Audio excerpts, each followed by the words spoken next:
Happy Christmas, Fritz. Schnapps? Whiskey.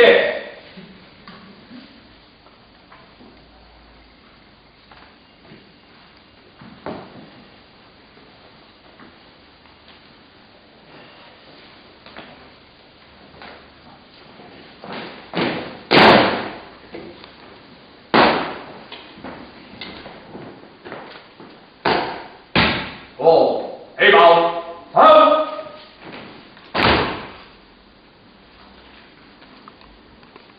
Corporal Alfred Ackers, aged 28. Private Charles Argent, aged 32. Sergeant Frederick Ashby, aged 37. Private William Barker, aged 40. Gunner John Bayford, aged 24. Private Lewis Bayliss, aged 25. Boy First Class, Frank Harry Bright, aged 17. Private Henry Bush, aged 40. Private John Chapman, aged 22. Sapper Silas George Chapman, aged 34. Driver Albert Cook, aged 19. Private William Copeland, aged 26. Private Jesse Cooten, aged 31. Private Cecil Curtis, aged 23. Private Edmund Curtis, aged 39. Private William Elkins, aged 20. Rifleman Herbert Bain, aged 21. Private Thomas Hills, aged 36. Sergeant Percy Hislop, aged 31. Private Joseph Howland, aged 38. Private David Humphreys, aged 24. Private William Jarvis, aged 34. Private Percy Jeffries, aged 42. Second Lieutenant Robert Johnson, aged 21. Private Harry Keeling, aged 32. Private Joseph Keeling, aged 32. Lieutenant Charles King, aged 26. Corporal Oscar Ladbrook, aged 31. Private Arthur Labour, aged 26. Private Barney Labour, aged 31. Corporal William Labour, aged 23. Private William Lee, aged 20. Private Arthur Letch, aged 20. Private George Lindell, aged 40. Private Joseph Martin, aged 36. Able Seaman Herbert R. Mead, aged 32. Private Arthur Neville, aged 25.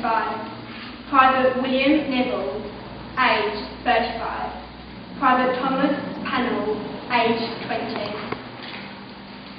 Private Leonard Pateman, aged 20.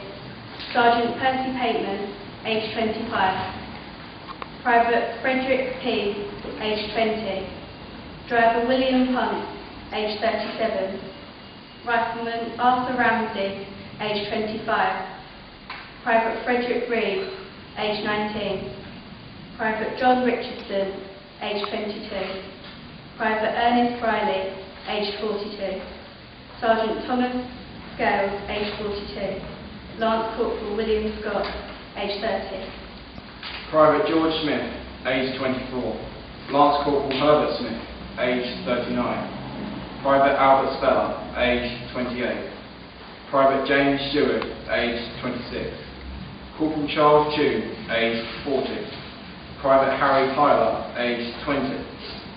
Private Frederick Wilson, aged 28.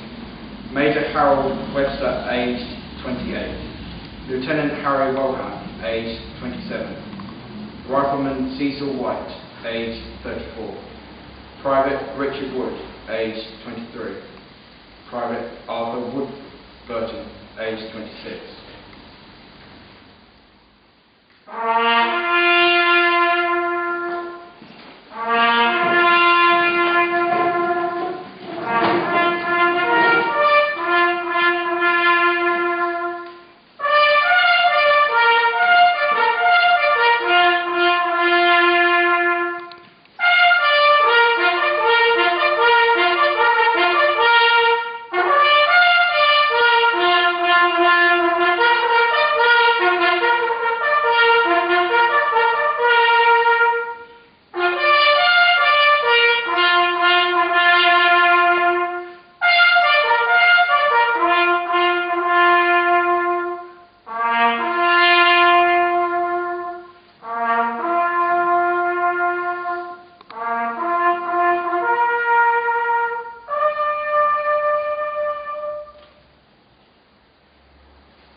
with those who were going up the line to face the horrors of the trenches.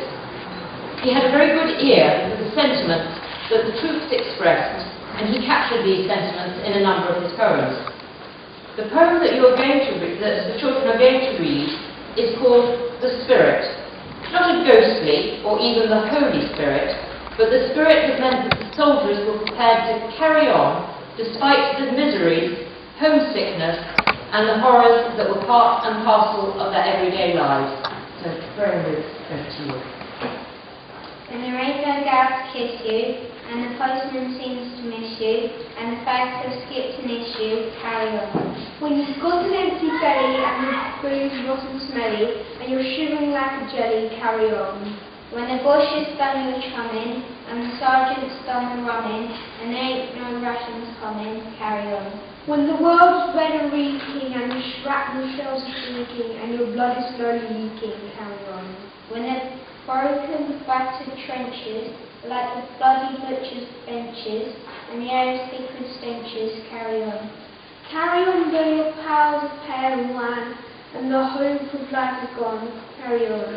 For to do more than you can is to be a British man, not a rotten arsehole ran, carry on. Thank you.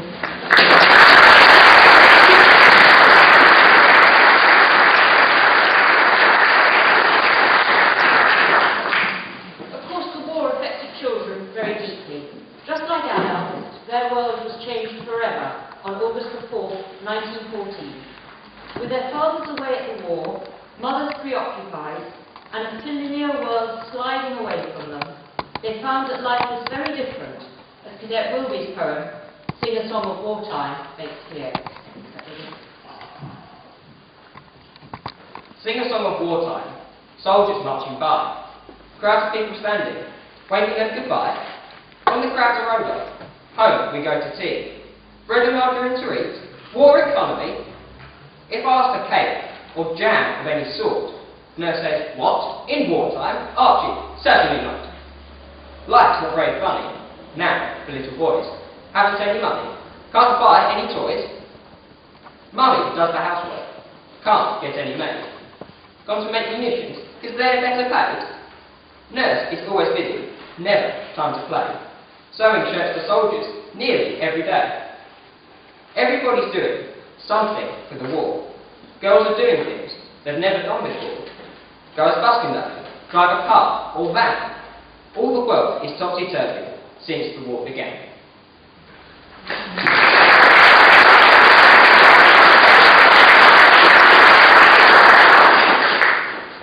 We all associate knitting with women. What is less widely known is that even very young children knitted, children as young as 3, 4 and 5. But before they were promoted to knitting socks, they knitted scarves, commonly known as mufflers for soldiers or for a khaki man. Poor Daphne, in Cadet Mitchell's poem, is not very talented, but never mind, she is doing her bit.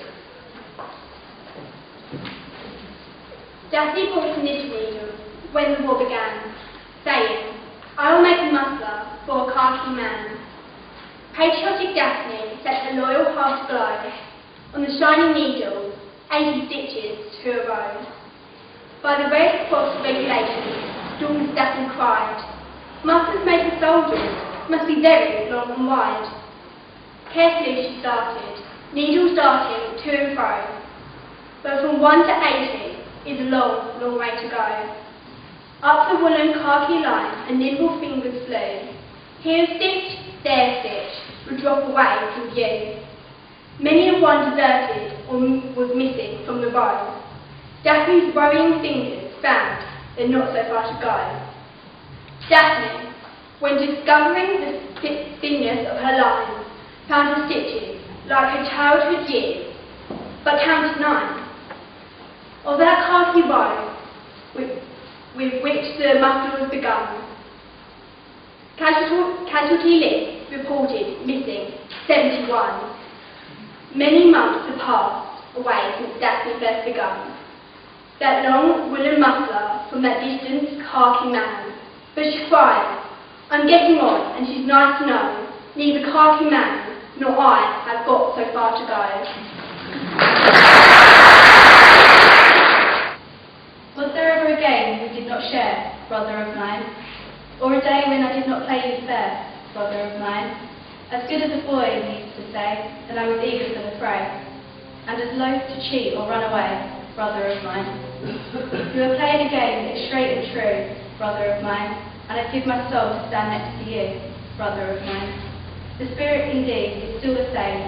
I should not shrink from the battle to slain, yet here I stay at woman's game, brother of mine. If the last price must needs be paid, brother of mine, you will go forward unafraid, brother of mine. Death can so small a part destroy. You will have known this full of joy. Oh, but I have been born a boy, brother of mine.